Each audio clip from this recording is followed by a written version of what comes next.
dia mpifaliana riavana manaraka sy fijery ny fandarana no anolorako ny ravana ho anao zay manaraka izao fandarana izao.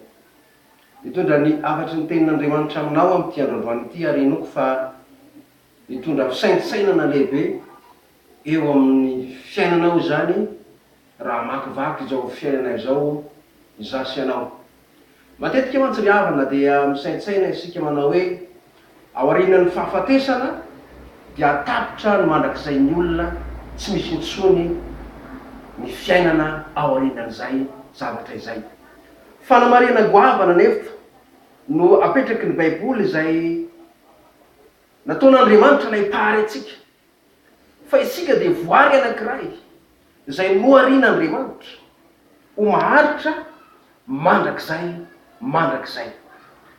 Andriamanitra nary atsika ho voary maharitra mandrakizay ary tao anatiny faharian'Andriamanitra zany hoe fanamboaran'Andriamanitra atsika izany dia nataony manapaka teto amin'ity zao tontolo izao ity isika. Na izao tontolo izao ity koa ary zany dia nataon'Andriamanitra ho voary maharitra mandrakizay. Taty aoriana ry havana dia lasa simba izao tontolo izao ity, lasa simba ihany koa ny olombelona noho ny inona ny antony? Noho ny tsy fanajana ary ny fiavonavonany tao amin'ny zanak'olombelona.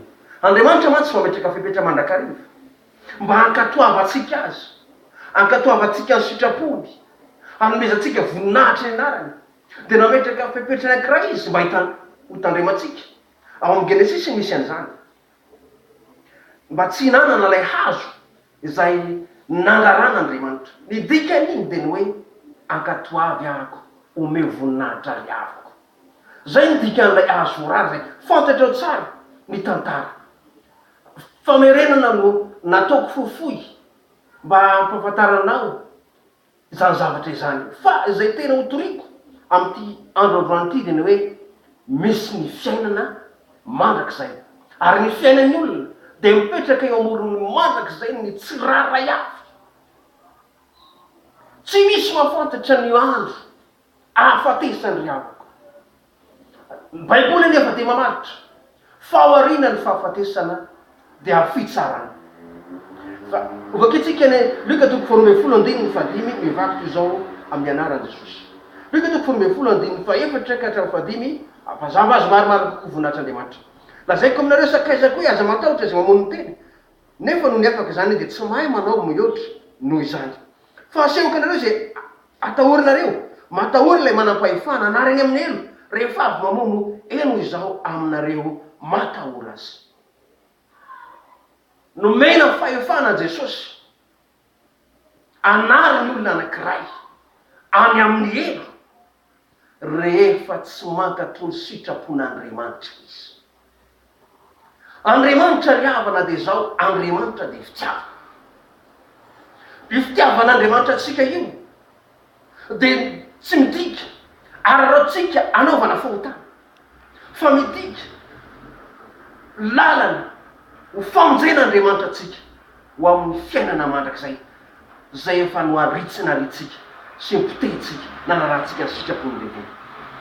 Mety mifaly ny olona anankiray, mety miravoravo ny olona anankiray, mety voadokadoka izy fa izy ilay matanjaka, mety lazaina izy fa izy ny tena mahay indrindra ao am-pianarana, mety lazaina amin'ny fanatanjahantena dia miravaka medaly isan-karazany. Fa ny zavatra marina ny havana, ny fiainantsika dia mipetraka eo amoron'ny mandrakizay. Ary ny mandrakizay dia ambara soratra masina fa na elo na lanitra io, fantatra ao mazava tsara izany. Ary amin'izao fotoana izao dia vitsy ny olona hoe tsy mahalala ny fisian'ny elo zany na ny fisian'ny lanitra izany, fa matoy zasy ianao mbola momena zany afatra izany dia matahory an'Andriamanitra. Dokafane, ankalazaine, irairaine, ary rerera tena mihevitera ho zavatra mihitsy.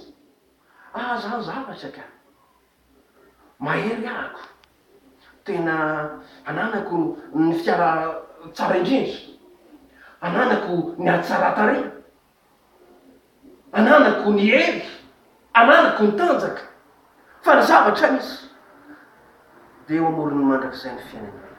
Ny azony olona ataony momba anao dia ny mitomaly rehefa tonga eo mandrakizay anao, ny mamangy, ny mampionina, ny ozoy manjoy. Tsy misy azony olona atao akoatran'izany, fa ny zavatra azo atao kosa dia ny mbola izao velona, izao matsiaro tena, izao riavoko dia tianao loatra Andriamanitra.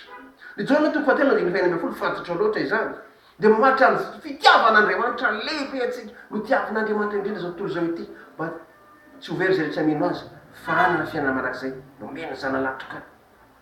Na dia efa very ary zany isika dia tian'Andriamanitra verina ho amin'ny anana indray ilay fiainana mandrakizay zay efa veritsika.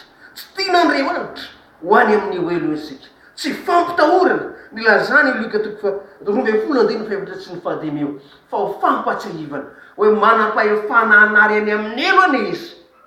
Satria nahoana? Efa nomeny ny zanany ka raha tsy mitodika ianao, tsy mety mahatsiaro ianao, tsy mety mibebaka ianao, tsy mety mafoniota ianao, tsy mety mafo lalan-dratsinao ianao dia tsy tsiaro ny fahatezeran'Andriamanitra. Dia ny mbola tsy tonga ny fotoana hitandrianao hoe tsy sitrako izao, tianao loatra Andriamanitra. Aza mevo tena ho zavatra eto amin'ity zao tontolo izao ity.